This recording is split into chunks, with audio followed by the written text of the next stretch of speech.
My fiancée posted, "Last night of freedom before I'm stuck with him forever," during her bachelorette party. I commented, "Congratulations on your freedom." Then I posted our Ring doorbell footage from last Tuesday. Her mom called me furious within 30 minutes. I, 29 male, was scrolling Instagram Saturday night when I saw it. My fiancée Chloe, 27, posted a video from her bachelorette party with that caption. The wedding was supposed to be in 3 weeks. In the video, she's dancing on some guy, drink in hand, her maid of honor Brittany cheering her on. The comments from her friends were worse. "Get it all out of your system, girl. Poor Derek has no idea what he's missing." That's not the only guy she danced with tonight. I sat there for maybe 2 minutes, then I commented, "Congratulations on your freedom." Within seconds, my phone started blowing up. But I wasn't done. See, Tuesday night, Chloe told me she was staying at her sister's place because they were doing last-minute wedding prep. Cool, except our Ring doorbell caught her making out with someone in a Tesla at 11:43 p.m. The guy walked her to our door, grabbed her ass, and she giggled before sending him away. I posted the video on her bachelorette post with the caption, "Tuesday's preview of that freedom, I guess." Her mom Diane called within 30 minutes. "Derek, what the hell are you doing? Delete that right now." "Why? It's just our doorbell footage. You're humiliating her over one stupid mistake." "One? Check the timestamp, Diane. This was 4 days ago. The bachelorette party is just round 2. You're really gonna throw away 3 years over this? The wedding is in 3 weeks. We've paid deposits." Sounds like a Chloe problem. I hung up. The bridesmaid group chat started flooding my phone. Yeah, they accidentally left me in it months ago. Brittany, "OMG, someone get that video down now. Chloe's sister Emma, he's lost it. Someone call him." Random bridesmaid, "Wait, is that Josh's Tesla?" Josh, her just a friend from CrossFit. Chloe called 67 times. I didn't answer. Instead, I called the venue and canceled everything in my name. Messaged our photographer friend, who was doing it as a favor. Posted in our wedding Facebook group. "Wedding's off. Refunds will be processed for gifts already sent." Then I packed a bag and went to my brother's place. Update 1, woke up to the extinction burst. Wait, no, scratch that. Too predictable. Woke up to something worse. Chloe had orchestrated a whole response campaign. She posted a Notes app apology about how I misunderstood the situation and was too insecure to handle her having male friends. But here's the thing about Chloe. She's not as smart as she thinks. She included in her post, "Derek has always been controlling about Josh even though nothing ever happened. Except I'd never mentioned Josh's name anywhere." She just outed herself. The comments started turning. Wait, how did she know it was Josh in the video? Girl, this isn't the defense you think it is. So Tuesday wasn't wedding prep? Then Josh's girlfriend commented, "That's where you were Tuesday?" The post got deleted real quick. But Diane wasn't done. This woman showed up at my brother Tony's apartment with Emma and Chloe's dad Robert. Tony filmed through the peephole. Legend. "We know he's in there. We need to talk like adults." Tony, "He's an adult. You raised a cheater. Goodbye. Open this door right now." "Sir, I will call the cops. Your daughter played stupid games." They left after neighbors started poking their heads out. But the real kicker came that afternoon. Chloe Venmo'd me $2,500 with the message for my half of deposits. I sent it back with, "Keep it, consider it a freedom tax." She sent it again with, "Stop being petty." Sent it back, "Stop being a cheater." This went on 8 times before Venmo temporarily suspended both our accounts for unusual activity. LMAO. That evening, my phone rang from an unknown number. I almost didn't answer, but something told me to. It was the venue coordinator, Monica. "Hi Derek, I'm calling about the cancellation. Diane just came here demanding we refuse your cancellation because she's paying for it. I'm the one who signed the contract." That's what I told her. She then tried to book the same date under her name. But here's the thing, Josh and his girlfriend had literally just left. They booked it for their makeup engagement party. I almost choked. What? Yeah, apparently they're working through things. His girlfriend was very loudly explaining how her boyfriend's homewrecker phase was over. The karma was instant. Update 2. Monday morning, I went back to our apartment while Chloe was at work. Time to pack my stuff, except I found her there with 3 suitcases, loading up her car. "Taking a trip?" I asked. She jumped. Derek, you scared me. It's my apartment. I'm going to stay with my parents for a bit, give you space to think. Already thought? We're done. Her face crumpled into tears, but not sad tears, angry tears. 3 years. You're throwing away 3 years over one kiss. 2, at minimum, that I know of. It didn't mean anything. Josh is just, he's going through stuff with his girlfriend, and decided to go through you to get over it? She got nasty then. You know what? Yeah, he did. Because he actually makes me feel wanted. You've been so focused on your stupid promotion that you barely touched me for months. I was working overtime to pay for our wedding. Whatever, you're boring anyway. Josh has a boat. A boat. She threw away our relationship for a dude with a boat. Cool. Enjoy the boat. I'll enjoy keeping my dignity. She tried to storm out dramatically, but her suitcase wheel got caught on the door frame. She had to awkwardly yank it free. Killed the whole exit. 20 minutes after she left, I got a text from an unknown number. It was Josh. Hey man, I know this is awkward, but can you tell Chloe to stop calling me? I'm trying to fix things with my girl and she won't leave me alone. I screenshot it and sent it to Chloe with, looks like the boat has sailed. She called immediately. You think you're so funny. You contacted him, didn't you? You threatened him. Chloe, I literally don't care enough about Josh to threaten him. He's just not that into you. He said he loved me. Tuesday? Yes. The same Tuesday he's now calling a mistake to his girlfriend? Silence. Face it, Chloe. You were his side piece. He was never leaving her for you. She hung up, but the entitlement wasn't over.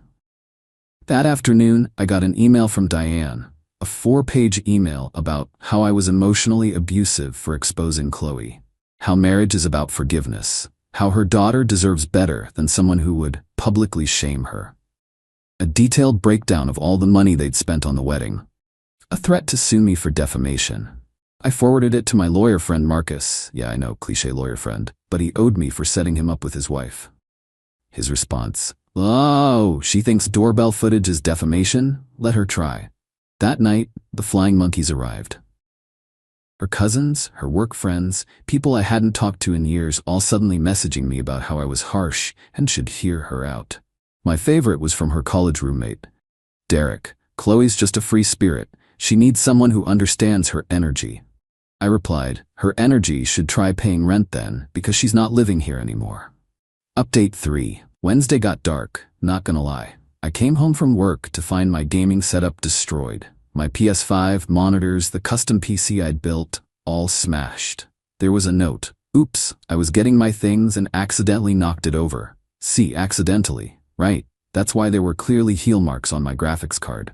I called the cops, filed a report. The officer looked at the damage and literally said, this is the 3rd vengeful X case today. Full moon must be coming. But Chloe messed up. She posted an Instagram story an hour before of her and Brittany doing margaritas at a place downtown. Timestamped. She wasn't even at the apartment when it happened. The security footage from our building showed Emma using Chloe's key. She wasn't as careful as she thought. Her face was clear as day. I sent the footage to both sisters with, Emma, you've got 24 hours to pay me $3,800 for the destroyed items, or I press charges. Chloe, your sister just committed a felony for you. Hope it was worth it. Diane called immediately. You wouldn't dare involve the police. Watch me.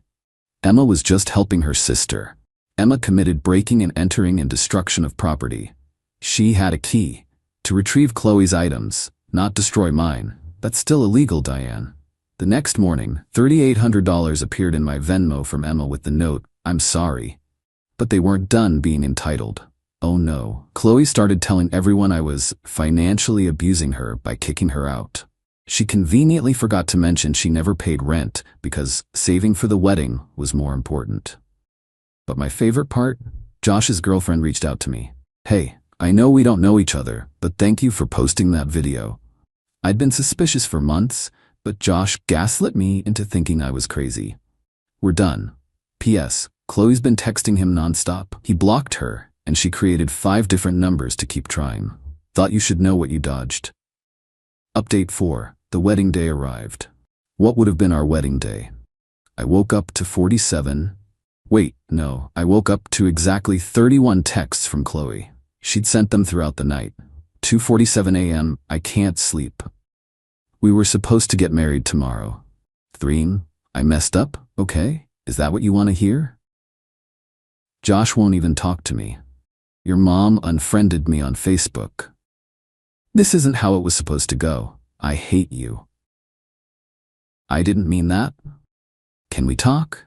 Please? And about 20 more variations of the same.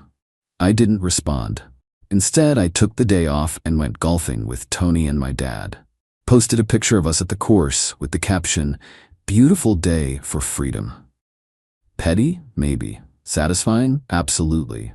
But Chloe wasn't done. She showed up at the apartment that evening in her wedding dress. The actual wedding dress.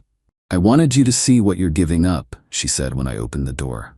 "A $3,000 dress you insisted on buying even though we agreed on a budget? It's symbolic." Of what?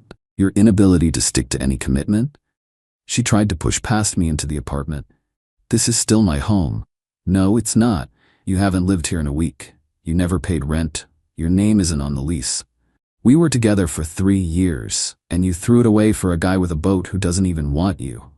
The neighbors were starting to stare. Mrs. Patterson from 4B was straight up filming. "Let me in, Derek. We need to talk." "We really don't."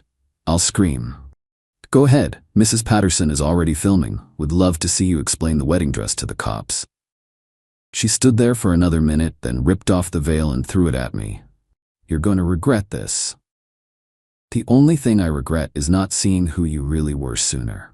She left, but not before trying to key my car, except she grabbed the wrong keys from her purse and tried to use her gym membership tag.